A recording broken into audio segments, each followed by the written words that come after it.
پھر اعلیٰ حضرت فرماتے ہیں اپنے بڑوں کی عزت کرنے سے نا آپ بڑے بنیں گے، چھوٹے نہیں ہوں گے۔ بڑوں کا احترام کریں، آپ بڑوں کا اکرام کریں، آپ بڑوں کے ساتھ اچھے طریقے سے پیش آئیں۔ آپ فرماتے ہیں میرے رسول پاک کہتے ہیں نبی پاک صلی اللہ علیہ وسلم کے چچا کے بیٹے عبداللہ ابن عباس، حضور کے چچا کے بیٹے، اتنا بڑا خاندان تو نہیں نا ہو سکتا جتنا میرے نبی پاک کا خاندان بڑا ہے۔ حضور نے دعا دی حضرت عبداللہ ابن عباس کو، لیکن وہ شاگرد تھے حضرت زید بن ثابت کے، ان سے حدیثیں سنتے تھے۔ تو پتہ ہے اتنے بڑے خاندان کے ہونے کے باوجود حضرت زید بن ثابت استاد تھے۔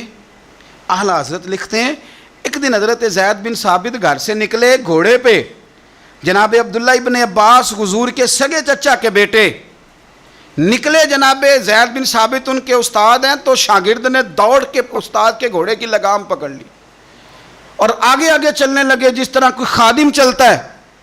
حضرت زید بن ثابت کہنے لگے جناب آپ کیا کر رہے ہیں، آپ خاندان رسول میں سے ہیں؟ تو آپ فرمانے لگے ہمیں بتایا گیا ہے کہ علماء کا ادب کرنا ہے، ہمیں سکھایا گیا ہے۔ جب یہ لفظ کہے تو حضرت زید بن ثابت رضی اللہ تعالیٰ عنہ چھلانگ لگا کے گھوڑے سے نیچے اترے اور جناب عبداللہ ابن عباس کا ہاتھ چوم کے کہنے لگے ہمیں بھی بتایا گیا ہے کہ خاندان رسول کی عزت کرنی ہے۔ ہمارے بچے نا آج کل ادب سے اس لیے خالی ہیں کہ ہم صرف اپنا ادب کراتے ہیں، اگر سب کا ادب کریں گے تو انشاءاللہ وہ ہمارا بھی ادب کریں گے۔ امام قصائی رحمۃ اللہ علیہ سے ہارون رشید کہنے لگا میرے بیٹے کو گھر آ کے پڑھا دیا کریں، تو آپ فرمانے لگے میں نبی پاک علیہ السلام کے علم کو رسوا نہیں کر سکتا، تیرے بیٹے نے حدیث پڑھنی ہے تو جہاں سب کے بچے پڑھتے ہیں تیرا پتر بھی وہیں آئے گا۔ اس نے کہا جی ٹھیک ہے میرا بیٹا وہیں آ جائے گا، لیکن اسے تھوڑا الگ سے ٹائم دے دیں۔ فرمانے لگے کوئی ٹائم الگ نہیں، ساری کلاس میں جہاں سب بیٹھیں گے تیرا پتر بھی وہیں بیٹھے گا۔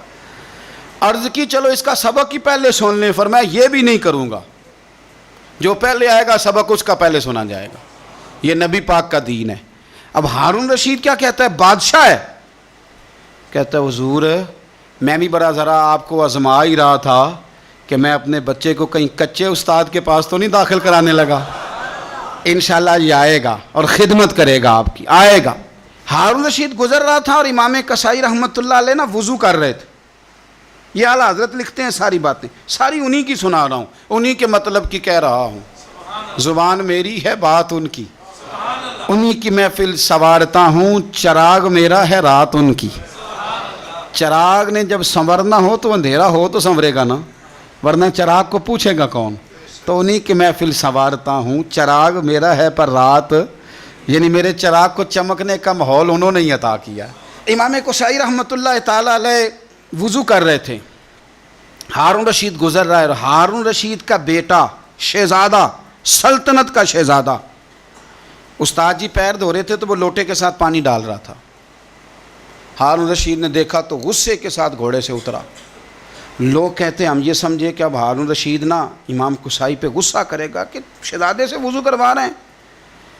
کسی نے امام قصائی کے کان میں کہا کہ ہارون رشید آ رہا ہے، فرمانے لگے آ رہا ہے تو آنے دو، میں کیا کروں، آ رہا ہے تو آنے دو، مجھے کوئی پرواہ نہیں ہے اس کی۔ ہارون رشید قریب آیا تو غصے میں آیا اور آگے پتہ کیا کیا، زور سے اپنے بیٹے کو تھپڑ مارا، کہنے لگا رب نے تجھے دو ہاتھ دیے ہیں اور تیرے استاد جی خود پیر دھو رہے ہیں، ایک ہاتھ سے پانی ڈال، دوسرے ہاتھ سے استاد کے پیر دھو، پھر تجھے پتہ چلے گا کہ میں کسی عالم کی خدمت کر رہا ہوں۔ ہاں تمنا درد دل کی ہو تو کر خدمت فقیروں کی، نہیں ملتا یہ گوہر بادشاہوں کے خزینوں میں، تو یہ کیا کر رہا۔ ہارون رشید کسی کی پرواہ نہیں کرتے تھے، لیکن کوئی عالم دربار میں آتا تو تخت پہ اٹھ کے کھڑے ہو جاتے۔ وزیر بھی بڑے ہوتے ہیں نا مشورے دینے والے۔ ایک وزیر کہنے لگا حضور اس طرح تو سلطنت کا روب چلا جائے گا، یہ بھی میرے اعلیٰ حضرت نے لکھا ہے، روب چلا جائے گا۔ آپ آنے پر کھڑے ہو جاتے ہیں مولوی صاحب کے، تو آپ فرمانے لگے مولوی کی عزت نہیں کرتا، میں نبی پاک کے دین کے علم کی عزت کرتا ہوں، اور اگر حضور کے دین کی عالم کی عزت کرتے سلطنت کا روب جاتا ہے تو جانے دو، حضور کے دین کے عالم کی قدر تو ہوتی ہے نا۔